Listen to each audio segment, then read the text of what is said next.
אנוכי נותן לפניכם היום ברכה וקללה, את הברכה אשר תשמעו אל מצוות אדוני אלוהיכם אשר אנוכי מצוותכם היום, והקללה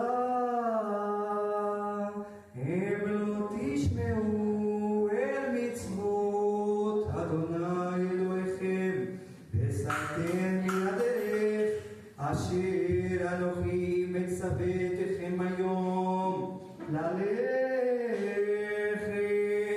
אחרי אלוהים אחרים אשר לא ידעתם. ברוך השם, אמן. ברוך אתה אדוני ברוך שמו אלוהינו מלך העולם אשר נתן לנו תורת אמת וחיי עולם נטע בתוכנו. ברוך אתה אדוני